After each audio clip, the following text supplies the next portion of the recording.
आज की रात की कहानी है राजकुमारी और जादुई जंगल। ये कहानी न केवल मनोरंजक है बल्कि इससे हमें जीवन के महत्वपूर्ण पाठ भी मिलते हैं। तो चलिए बिना समय गंवाए कहानी की शुरुआत करते हैं। बहुत समय पहले की बात है। एक सुंदर राज्य था जिसका नाम स्वर्ण भूमि था। स्वर्ण भूमि में हरियाली, फूलों की खुशबू और हंसते खिलखिलाते लोगों का बसेरा था। इस राज्य की एक खूबसूरत राजकुमारी थी जिसका नाम थी राधिका।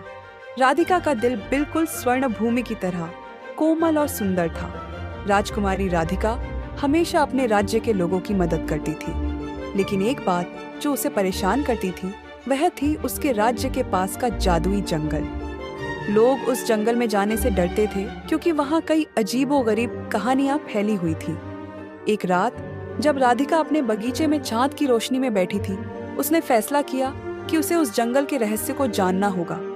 उसने सोचा, अगर मैं उस जंगल में जाकर सच जान लूं, तो मैं अपने राज्य को और भी सुरक्षित बना सकती हूँ। अगली सुबह राधिका ने अपने घोड़े सूरज पर सवार होकर जादुई जंगल की ओर यात्रा शुरू की। जंगल में घुसते ही चारों ओर पेड़ और झाड़ियां थीं, जो उसे और जादुई बनाती थी। जंगल में प्रवेश करते ही राधिका को अजीब अजीब आवाजें सुनाई दी। उसने देखा वहां एक सुनहरा हिरण था जो उसे अपनी ओर बुला रहा था। राधिका उसे देखकर अचंभित रह गई। वह धीरे धीरे हिरण के पास गई। हिरण ने कहा, राजकुमारी, यहाँ की दुनिया में आपका स्वागत है, लेकिन तुम्हें सावधान रहना होगा। हिरण ने राधिका को बताया कि इस जादुई जंगल में ऐसी कई शक्तियां हैं जो उसे अच्छे या बुरे रास्ते पर ले जा सकती हैं। इसी दौरान राधिका ने देखा कि जंगल में और भी जादुई जीव हैं, जैसे कि बातें करने वाली चिड़ियां, रंग बिरंगे फूल जो गाते थे और एक बूढ़ा उल्लूक जो हर बात का जवाब जानता था। लेकिन अचानक जंगल में एक अंधेरा साया उसके सामने आया।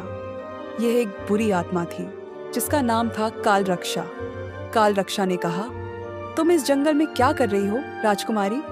तुम यहाँ से वापस जाओ, नहीं तो तुम्हें एक चुनौती का सामना करना होगा। राधिका ने साहसिकता से कहा, मैं यहाँ अपने राज्य को सुरक्षित करने के लिए आई हूँ। मैं किसी भी चुनौती का सामना करूंगी।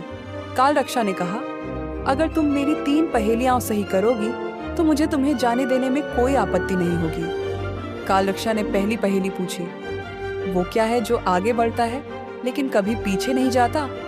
राधिका ने तुरंत उत्तर दिया, समय। काल रक्षा ने कहा, सही। दूसरी पहेली, एक ऐसी चीज जो सब कुछ खा जाती है लेकिन खुद एक बार भी नहीं खाई गई है? राधिका थोड़ी सोच में पड़ गई, लेकिन फिर बोली, यह है आग। काल रक्षा ने फिर से कहा, सही जवाब। अब काल रक्षा ने अंतिम पहेली पूछी, ऐसा क्या है जो हमेशा बढ़ता है लेकिन कभी भी दिखाई नहीं देता? राधिका ने अपना दिमाग दौड़ाया और बोली, यह है ज्ञान। काल रक्षा ने गुस्से में कहा, तुमने मुझे जीत लिया, मुझे तुम्हें जाने देने में कोई आपत्ति नहीं है। राजकुमारी राधिका ने जंगल के रहस्यों को सुलझा लिया और अपने राज्य लौट आई। उसने अपने लोगों को बताया कि जादुई जंगल वास्तव में एक शिक्षण स्थल है जहां से वे ज्ञान प्राप्त करती हैं। राज्य के लोग उसे देखकर खुश हुए और उन्होंने निर्णय लिया कि अब वे उस जादुई जंगल का सामना करने से नहीं डरेंगे। राधिका ने साबित किया कि साहस और ज्ञान से किसी भी समस्या का समाधान किया जा सकता है। तो दोस्तों, हमने सीखा कि डर को मात देने के लिए हमें साहस और बुद्धिमत्ता की जरूरत होती है। हम सभी में राजकुमारी राधिका की तरह साहस है। क्या आपको यह कहानी पसंद आई? यह कहानी है एक छोटे से गांव की जिसका नाम था गुलाबपुरा। इस गांव में एक प्यारी सी बच्ची रहती थी जिसका नाम था गुनगुन। गुनगुन का दिल बहुत बड़ा था। वह हमेशा सबकी मदद करने के लिए तैयार रहती थी, लेकिन गुनगुन की एक समस्या थी। उसे रात में सोने में बहुत कठिनाई होती थी। गुनगुन के पास एक खास दोस्त था। उसका नाम था चुन्नू, जो एक नन्हा खरगोश था। वह गुनगुन के साथ हर वक्त रहता था। गुनगुन के लिए चुन्नू केवल एक दोस्त नहीं बल्कि जिंदगी का एक खास हिस्सा था।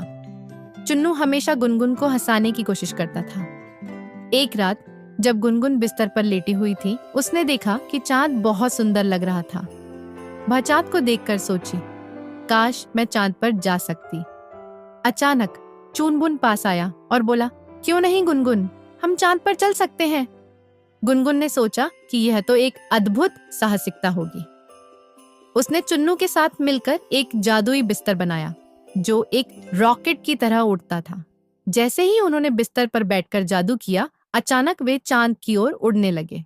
बाद में उन्हें वहां बहुत सी अद्भुत चीजें देखने को मिली।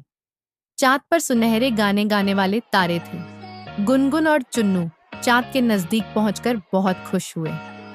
चांद पर रहते हुए उन्होंने एक अलादीन नामक चांद के निवासी से मुलाकात की। अलादीन ने कहा, स्वागत है मेरे प्यारे मेहमानों, यहाँ सब कुछ अनोखा है। तुम यहाँ जो चाहोगे मैं तुम्हारी हर इच्छा पूरी कर दूंगा। गुनगुन और चुन्नू ने कहा, हम सिर्फ यह चाहते हैं कि हम खुश रहें और सबकी मदद करें। अलादीन ने मुस्कुराते हुए कहा, बिल्कुल, लेकिन याद रखना, खुशी का असली स्रोत तुम्हारे दिल में है। गुनगुन ने अलादीन की बातें सुनी और सोचा, यह तो सच है, हमें खुश रहने के लिए किसी जादू की जरूरत नहीं है।